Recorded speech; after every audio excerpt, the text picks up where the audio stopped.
عظیم میں شام کے شہر غوطہ میں ٹڈی دل نے حملہ کر دیا۔ یہ حملہ اس قدر شدید تھا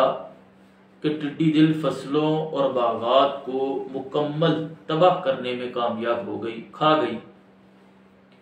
لیکن وہاں پر موجود ایک شخص کا باغ اور فصلیں صحیح سلامت رہیں۔ اس کے بعد قحط پڑا اور قحط کے اندر لوگ مرنے لگے۔ جب لوگوں نے دیکھا کہ ہماری فصلیں تباہ ہو گئیں اور اس شخص کے باغ اور فصل کو کچھ بھی نہیں ہوا، تو انہوں نے حکومت سے شکایت کر دی کہ اس شخص کے پاس ٹڈی دل کو مارنے کا علاج ہے اور اس نے حکومت سے اور ہم سے چھپایا ہے، اس وجہ سے اس قدر ہلاکتیں اور اس قدر نقصان بڑھا۔ تو حکومت وقت نے ایک فوجی دستہ بھیجا کہ اس شخص کو گرفتار کر کے فی الفور کڑی سزا دی جائے۔ تو جب اس شخص کو گرفتار کیا گیا اور افسر نے کوڑا اٹھایا اور بتا کہ تیرے پاس جب ٹڈی دل کو مارنے کا علاج موجود تھا تو تو نے یہ لوگوں کو اور حکومت کو کیوں نہیں بتایا تاکہ یہ علاج استعمال کر کے اتنے بڑے نقصان سے بچا جا سکتا۔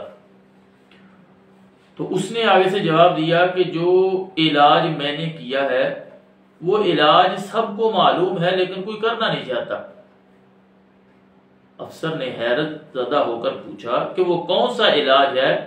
تو اس نے کہا کہ میں اپنے باغ اور فصل کا عشر اور زکوٰۃ دیتا ہوں، اور ساتھ ہی حدیث پاک سنائی کہ نبی کریم علیہ السلام نے ارشاد فرمایا کہ اپنے مال کی زکوٰۃ دے کر اس کو محفوظ کر لو۔ تو فرمایا میں نے تو یہی کیا ہے کہ اپنے باغ کا اور اپنی فصل کا عشر دیا ہے، تو اللہ تعالیٰ نے میرے باغ کو محفوظ رکھا۔ وہ کہنے لگا یہ کیسے ممکن ہے؟ ٹڈی دل اس میں زکوٰۃ اور عشر اور نہ دینے والے فصل میں کیسے امتیاز کر سکتی ہے؟ تو اس نے کہا تجربہ کر لو۔ تو اس دستے نے ٹڈیوں کو اس کے باغ کے اندر اس کی فصلوں میں چھوڑا، تو جیسے ہی چھوڑتے تو وہ اڑ کر دوسری فصلوں پر چلی جاتی۔ جب انہوں نے تجربہ کر لیا تو ساتھ اس نے محبوب علیہ السلام کا ایک اور فرمان سنایا کہ محبوب علیہ السلام نے ارشاد فرمایا کہ اموال دے کر یا اپنی زکوٰۃ دے کر اموال کو محفوظ کر لو، اور اپنے بیماروں کا علاج صدقہ سے کرو، اور تیسرے نمبر پر ارشاد فرمایا کہ یہ جو غم اور پریشانیاں اور بلائیں آتی ہیں ان کا استقبال اللہ تعالیٰ کے سامنے عاجزی کر کے کرو۔ آج پاکستان کے اندر ایک شور ہے اور غالباً 52 اضلاع میں ٹڈی دل جو ہے وہ حملہ آور ہے۔ اس کے لیے ہیلی کاپٹر، مشینری، اسپرے اور دیگر انتظامات کیے جا رہے ہیں۔ یہ بھی کرنے چاہیے، اسباب کو بھی اپنانا چاہیے، لیکن اس کے ساتھ ساتھ ہمارے کسانوں کو یہ بھی سوچنا چاہیے کہ آیا انہوں نے اپنی فصل کی زکوٰۃ دی ہے؟ ہم سمجھتے ہیں شاید ایک تو پورا طبقہ ہے، ایک تعداد ہے، شاید 90% سے اوپر ہوں جو عشر دیتے ہی نہیں، اور جو کچھ دیتے ہیں تو وہ صرف گندم پہ دیتے ہیں کہ صرف گندم اناج ہے، شاید اسی کے اوپر عشر ہے۔ نہیں، جو زمین اگاتی ہے، وہ سبزیات ہوں، وہ باغات ہوں، فروٹ ہوں، اناج ہو